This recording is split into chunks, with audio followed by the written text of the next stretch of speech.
दोस्तों कहते हैं ना किसी के अभाव में जियो, ना किसी के प्रभाव में जियो। ना किसी के अभाव में जियो, ना किसी के प्रभाव में जियो। ये जीवन आपका अनमोल है, इसे आप अपने स्वभाव में जियो। नमस्कार, मैं हूं आपका अपना दोस्त राम प्रकाश ठाकुर, हिमाचल प्रदेश से। दोस्तों आज आपके लिए खूबसूरत वीडियो लेकर के आया हूं। आगे बढ़ने से पहले अगर आपने चैनल को अभी भी सब्सक्राइब नहीं किया तो चैनल को सब्सक्राइब कर दीजिए। सब्सक्रिप्शन के बगल में बेल आइकन दिखेगा आपको, उसको प्रेस करना मत भूलिएगा ताकि आने वाले टाइम में इंपॉर्टेंट वीडियो की नोटिफिकेशन आपको सबसे पहले और टाइम पर मिल सके। चलिए दोस्तों शुरू करते हैं। दोस्तों बहुत समय पुरानी बात है, एक व्यक्ति अमीर बनना चाहता था। उसके लिए वो दिन रात मेहनत करता था और एक समय में वो बहुत ज़्यादा काम करता था, मल्टीटास्किंग। और उसने अपने सिर के ऊपर इतना बोझ लिया और वो उलझन में पड़ गया। मतलब इतने सारे काम होते थे उसके पास, काम करते करते बहुत सारे कामों को भूल जाता था। सुबह वो सोचता था कि मैं दिन को ये काम करूँगा और दिन को उस काम को वो भूलने लगा।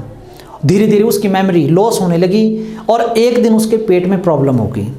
वो बहुत ज़्यादा चिल्लाने लगा पेट दर्द की वजह से और वो एक वैद्य के पास चला गया।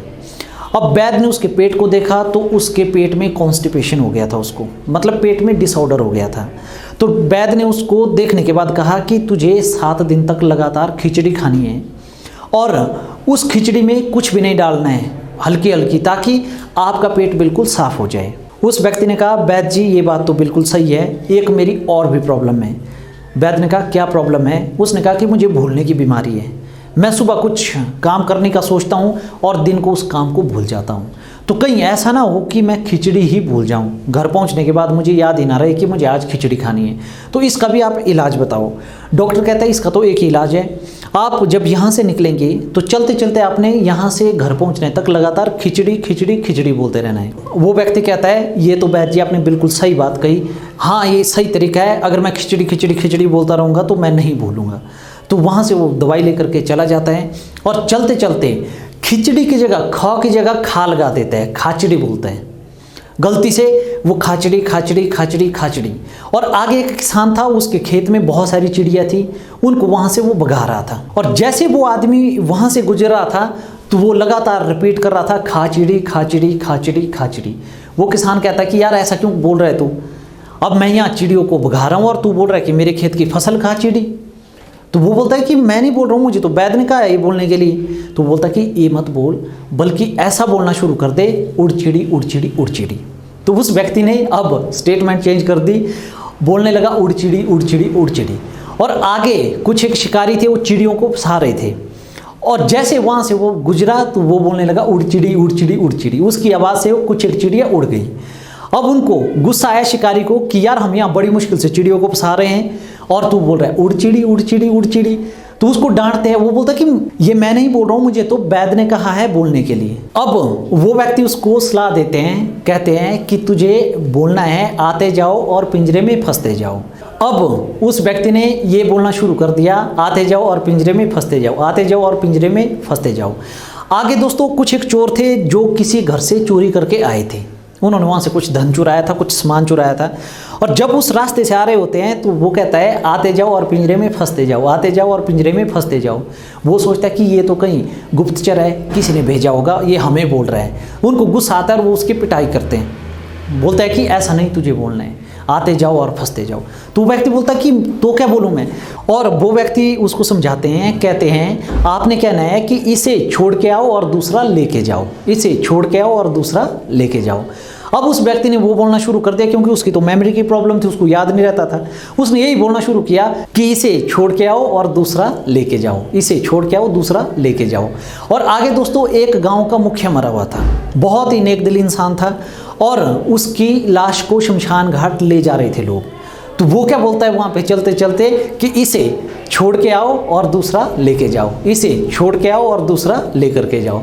उन लोगों को गुस्सा आता है, वो भी उसकी पिटाई करते हैं। कहते हैं कि इतना नेकदिल इंसान था, इतना अच्छा आदमी था और आप बोल रहे हैं कि इसको छोड़ के आओ और दूसरा और मरे। वो व्यक्ति कहता है कि ये मैं नहीं बोल रहा हूँ, मुझे तो वैद्य ने कहा है बोलने के लिए।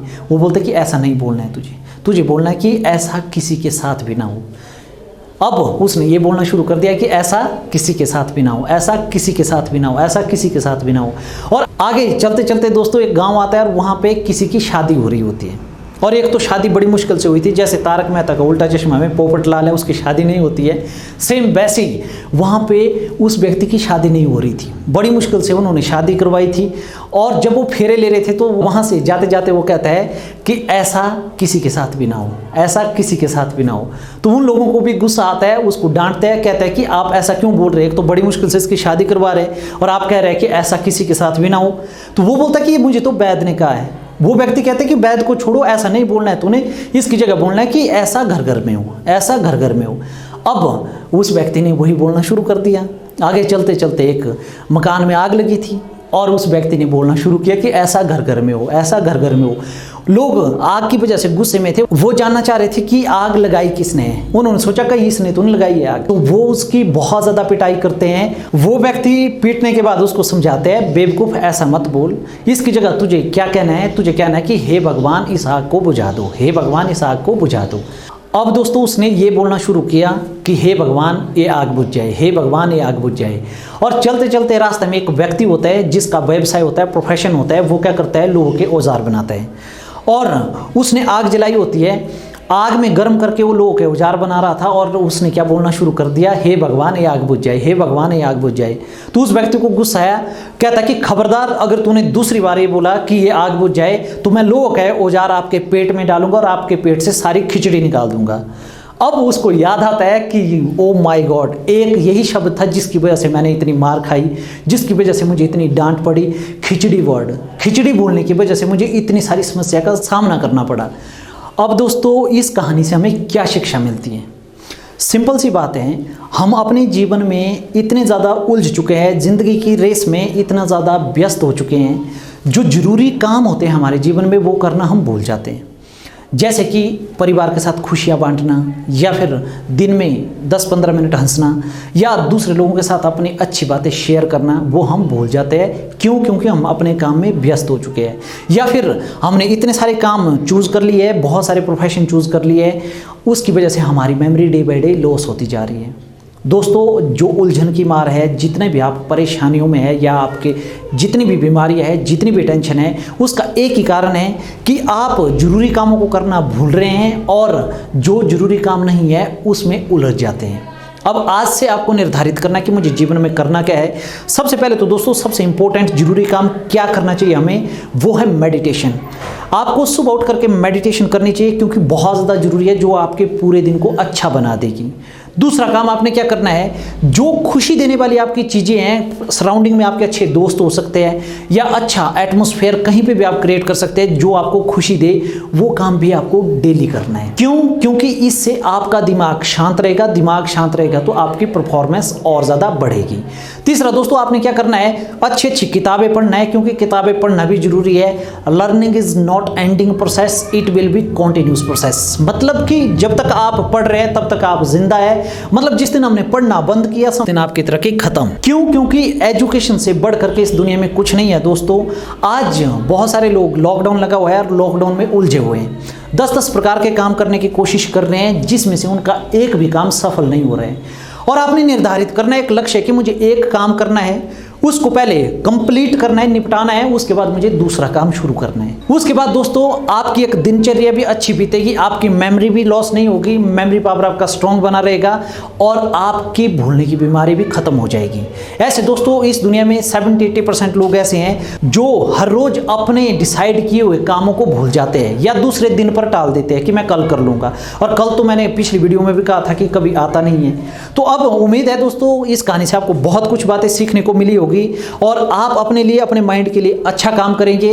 बहुत ही जल्द नई वीडियो के साथ मुलाकात होगी, तब तक चैनल के साथ यूं ही बने रहिए और अपना प्यार मुझे यूं ही देते रहिए।